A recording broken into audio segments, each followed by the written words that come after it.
హల్లెలూయా. ముందుగా దేవునికి వందనములు. నాన్నగారి మీద ప్రేమతో ఆయన యొక్క ఆదరణ కూడికి వచ్చిన దైవజనులకు, సంఘ బిడ్డలకు, విశ్వాసులకు, కుటుంబ సభ్యులకు, బంధువులకు, మిత్రులకు అందరికీ పేరు పేరు చెప్పిన ప్రత్యేకమైన ధన్యవాదములు తెలియజేసుకుంటున్నామండి. మీ అందరినీ ఇలా నాన్నగారి యొక్క ఆదరణ కూడికలో చూడడం నిజంగానికి మా కుటుంబానికి గొప్ప ఆదరణ. మరి మీకు తెలిసిన విధంగానే 4 సంవత్సరాల క్రితం మేము మా తల్లిగారిని కోల్పోయాము. అప్పటి నుంచి కూడా మేము తండ్రి గారిలోనే తండ్రి గారిని ఇద్దరిని కలిపి చూసుకున్నాము. మేమే కాదు, మా ఇంటికి వచ్చిన వదినలు కానీ, మా ఇంటికి వచ్చిన మా వారు కానీ అందరం కూడా నాన్నగారిలోనే అమ్మని నాన్నని ఇద్దరిని కలిపి చూసుకున్నాము. ఆయన కూడా అదేవిధంగా మమ్మల్ని కూడా అందరినీ సమానంగా, ఎవరైనా అడిగితే నాకు 3 కూతుర్లు 3 కొడుకులు అనే చెప్పేవారు. అది నిజంగా ఆయన యొక్క ప్రేమ. ఆయన నిజంగా దేవుని మీద ఉంచిన విశ్వాసం, దేవుని మీద ఆయనకున్న ప్రేమ అసలు మాటల్లో చెప్పలేనిది. మరి జ్వరంగా ఉందని నడుచుకుంటూ హాస్పిటల్కి వెళ్ళిన వ్యక్తి ప్రభు పిలుపుని అందుకుని ఇలా వస్తారని మేము అసలు అనుకోలేదు. ఇది చాలా బాధాకరమైన విషయం. మా కుటుంబంలో తల్లిగారిని కోల్పోయిన తర్వాత నాన్నగారు ఉన్నారన్న ధైర్యమైన ఉండేది. ఇప్పుడు కుటుంబంలో పెద్దవారు అనేవారు లేకుండా అయిపోయింది. నాన్నగారిని కోల్పోయిన తర్వాత మాకు ఎటు చూసినా భయమే ఉంది. ఎక్కడ ధైర్యం కనపడలేదు. ఎంతమంది ధైర్యం చెప్తున్నప్పటికీ కూడా ఎటు చూసినా భయమే. విస్తారమైన పనులు ఈ లోకంలో చేసి నిజంగా ఆయన గురించి చింతించవలసిన వారమైతే కాదు.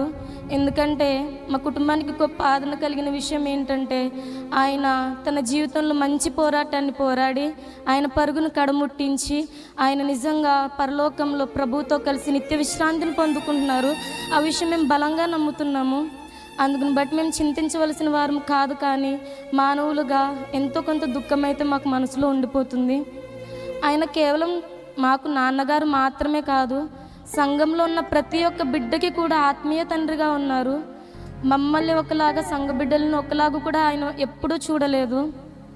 నిజంగా ఆయన నడిపించిన మార్గంలో మేము నడవడం మాకు చాలా వారు మమ్మల్ని చూసి, మీ నాన్నగారు మిమ్మల్ని ఇంత బాగా పెంచారమ్మా, మీ నాన్నగారు వల్లనే మీరు ఇలా ఉన్నారు అని అంటే నిజంగా మాకు అదే చాలా పెద్ద విషయంగా ఉంది.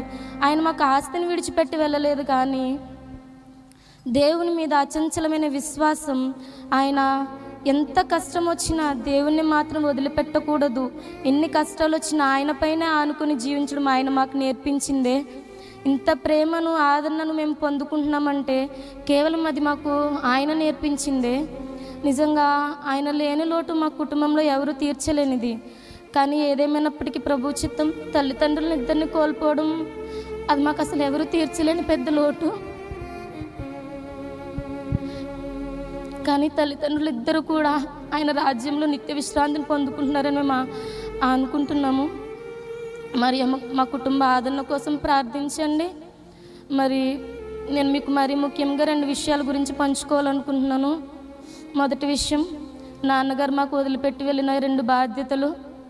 ఒకటి, ఆయన స్థాపించిన జీవమార్గ మందిరాన్ని అంచెలంచెలుగా అభివృద్ధి చేయమని ఆయన కోరుకున్నారు. అదేవిధంగా ఆయనకున్న పెద్ద కళ, సొంత మందిరం ఉండాలని. ఈ 1 సంవత్సరంలో ఈ మందిరం కూడా అయిపోతుందని మేము చాలా ఆశపడ్డాము. ఆయనకి ఎంతో ఇష్టమైన రోజు డిసెంబర్ 28వ తారీఖు. ఆ రోజు ఎలా అయినా చర్చ్ ఓపెన్ చేయాలని ఆశపడ్డారు. ఈ సంవత్సరం ఎలా అయినా నూతన మందిరం ఉండాలని ఆశపడ్డారు. కానీ ఏది జరగకుండా అయిపోయింది.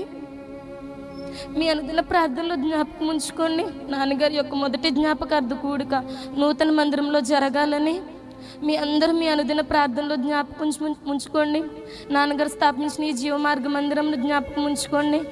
100 అభివృద్ధి పొందేటట్టు దేవునికి మాత్రమే మహిమకరంగా మేము దాంట్లో సేవను వెదజల్లాలని మీ అందరూ అనుదిన ప్రార్థనలో ఉంచుకోండి. మరి యొక్క 2వ ముఖ్యమైన విషయం ఏంటంటే, ఎవరికైనా కష్టం వస్తే మనం ఒక మాట సాయం కోరుకుంటాము. ధన సహాయం కంటే కూడా నేనున్నాను అన్న ధైర్యాన్ని మనం కోరుకుంటాము. మాకు ఆ ధైర్యాన్ని ఇచ్చిన వాళ్ళు జీవమార్గ యూత్ సభ్యులు నిజంగా వాళ్ళ రుణాన్ని మేము ఏమిచ్చి తీర్చుకోలేము. మా కష్ట సమయంలో మా ఆత్మీయులే, మా కుటుంబ సభ్యులే మమ్మల్ని విడిచిపెట్టినా మా యూత్ సభ్యులు మమ్మల్ని ఎప్పుడు విడిచిపెట్టలేదు. మాతో సమానంగా కాదు, మాకంటే ఎక్కువగానే నాన్నగారిని చూసుకున్నారు. మాకు నిద్ర లేని సమయాల్లో కూడా అన్నయ్య మీరు వెళ్ళి పడుకోండి, అక్క మీరు వెళ్ళి పడుకోండి, మేము ఉంటాం కదా అని చెప్పి నాన్నగారు కాలి దగ్గర ఒకళ్ళు, వెంటిలేటర్ని చూసుకుంటూ ఒకళ్ళు. నిజంగా జీవమార్గ యూత్ సభ్యులు చేసిన పరిచర్యను మేము మాటల్లో వర్ణించలేము. జీవమార్గ యూత్ సభ్యుల కొరకు ప్రార్థించండి. అటు విధంగానే జీవమార్గ మందిరం గురించి నాన్నగారు స్థాపించిన ఈ సంఘాన్ని ఆయన అడుగుజాడల్లో దేవుని యందు భయభక్తులు కలిగి ఆయన మీద విశ్వాసంతో మేమందరం ముందుకు నడిపించి ఆ సంఘాన్ని అభివృద్ధి పరిచేలాగా మీ అందరు మీ అనుదిన ప్రార్థనలో జ్ఞాపకం ఉంచుకోండి. మా యొక్క కుటుంబం గురించి జ్ఞాపకం ఉంచుకోండి. పెద్దవారు లేరనేసరికి దుష్టులు ఇంట్లో చెరబడాలని చూస్తారు. మా కుటుంబం గురించి ప్రార్థించండి. ఐక్యతగా అందరం కలిసిమెలిసి ఆయన యొక్క సేవలో, ఆయన యొక్క పరిచర్యలో వాడబడుటకు సహాయాన్ని దయచేయమని ఈ చిన్న సాక్ష్యం దేవుడు ఆశీర్వదించమని ప్రార్థించేస్తాం.